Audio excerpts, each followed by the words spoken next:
Thank you, Willie. I appreciate everybody coming out on a day like this. I mean, what are we doing in here? With the sun in the sky and all of that great flying weather, which is why California became a mecca for aviation. But here we are, and I'm happy to have you all join me. And thanks to Willie for inviting me to come and talk. Well, I'm here today to talk about my favorite children's book author. And that's a man named H. Arnold. Here are a couple of his books. We got Bill Bruce and the Pioneer Aviators. We got Bill Bruce becomes an ace in World War I. So yes, Hap Arnold was a children's book author. As a young major at Fort Riley, Kansas, he had time to write a half a dozen books for boys in that tradition of books for boys that were so popular in those days, back when boys climbed trees and whittled with their pocket knives and had no video games. But young boys were also very interested in aviation, and which Hap was not as a young boy, nor was he when he was at West Point. He graduated in 1907. But when he got the aviation bug, he fell hard, and he fell rather early in the whole history of aviation. Some of you may have heard of his flight instructors. Couple of boys from bicycle mechanics from Dayton, Ohio, name of Wilbur and Orville, Wright. But yes, Hap learned to fly from the Wright brothers and began a career which took him to be, as the subtitle on the book says, the man who invented the U.S. Air Force, and his entire career became part of that effort to build Army aviation into an independent Air Force. But before I start talking about his career, Willie mentioned that there were some family interviews in the book, and I depended very heavily on those, and in fact stole a lot of great stories from Hap's grandson, Robert Arnold, and we're very privileged to have with us today Robert Arnold, and I'd like to invite Robert up to tell a few stories about Hap's early life and career. Robert. Thank you, Bill. Incidentally, the book Bill wrote is just terrific.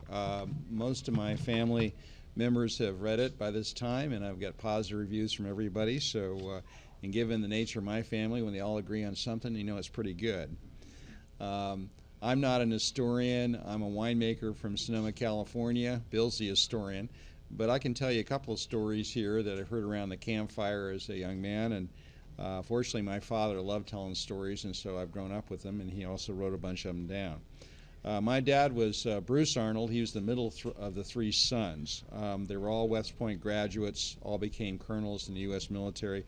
Pop ended up in the Air Force in missiles and high tech. His name was actually William Bruce Arnold, but he was known throughout his life, or most of his life, as Bruce, and here's the whole background on that story, which will tie in a bit to what Bill was talking about. The first part we're going to talk about is 1926 in Fort Riley, Kansas, which is the place where my grandfather wrote these books, and he actually wrote them because he read some of the books that his sons were reading and thought they were just trash and he could do better. Then after a while they took on a life of their own, so there we go. He had been exiled to Fort Riley from Washington, D.C. on the express orders of the President of the United States. We'll talk a little bit more about that later, perhaps. But he made much of his time there in this cavalry post and made his comeback in his career there. The naming part of the story. My father, William Bruce Arnold, was named Bill or Billy after Hap's hero, which was Billy Mitchell. And at that point, a whole generation of Army kids were named for Billy Mitchell. So almost everybody in his generation was Billy or Bill. Even the cavalry kids, because the cavalry guys recognized a dynamic leader. So here we are on this cavalry post, and the problem came up at dinner time or whatever. One mother would yell out the window, "Billy, come home now," and which Billies would show up. So my grandmother had this bright idea and invited all of her contemporaries over for a bridge party and the usual punch and cookies, being Prohibition time. And so she put out the problem and suggested that they draw cards. So they drew cards for who was going to be Bill, Billy, William, Willie, etc. And then when he got down the line after that, they would use middle names. So she was known as kind of the card sharp of the area, but as Pop said, she didn't draw well that day, so he became Bruce. So we'll go back a little bit to more about Billy Mitchell. As I said, Billy Mitchell was the hero of my grandfather's life, and for that whole generation of folks as well. Although he was not stupid about it and understood what Mitchell's limitations were, he was still his hero. In 1924, the period he had been in Washington before he had been sent into exile was the period of the Mitchell court-martial. And I'm sure most people know about the Mitchell court-martial, hopefully more than it was just a movie with Gary Cooper in it. But in any case, it was a national event, somewhat like the Watergate trials would have been. Everybody was glued to watching newsreels. It had a lot to do with a lot of things. But in any case, Billy Mitchell and Hap Arnold were very much close friends. And before the court-martial period starts, on Sundays in those days, military families would pay calls on each other and leave calling cards, and they would spend most of the Sunday doing this.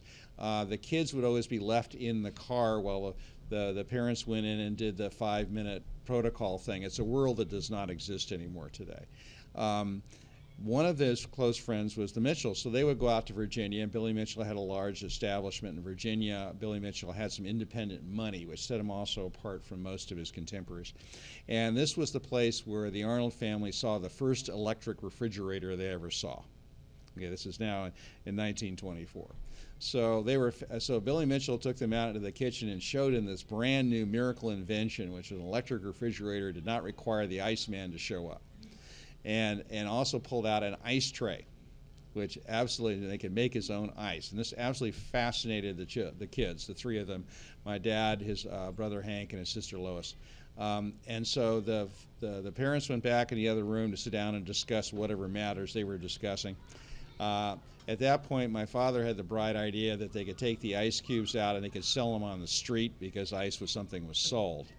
So they proceeded to take all the ice out of the refrigerator. They went outside, and they were trying to sell ice cubes to the kids in the neighborhood. At which point, someone looked out the front window and noticed these kids out there doing something and accosting people out there, and so they went out to see what was happening.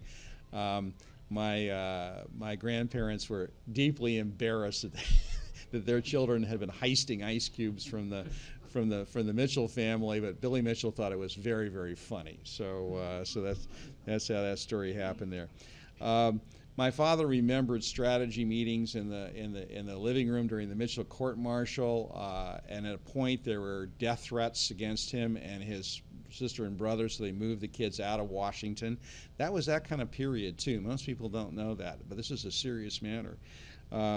And not only that, Hap testified at the court-martial, which gave him 1 mark on the wrong side of the ledger. And then after the court-martial period, he himself was testifying to a congressional committee about air service budgets. And he arranged for all of the flyable air service airplanes on the East Coast to buzz the Capitol at one time during his testimony, which they did, and must have made a hell of a noise, and everybody was upset. And Calvin Coolidge at the White House was sleeping in that day because he had a cold, and it woke him up. And that did it. And his orders to the Secretary of War was, get rid of that man. And so Chief of Staff said to my grandfather, you're going to resign. And he said, no, I will not resign. You can court-martial me. And the Army was not going to have back-to-back court-martials. So that's how they sent him to Fort Riley, which he writes these books and his career continues. So that's my little story for today.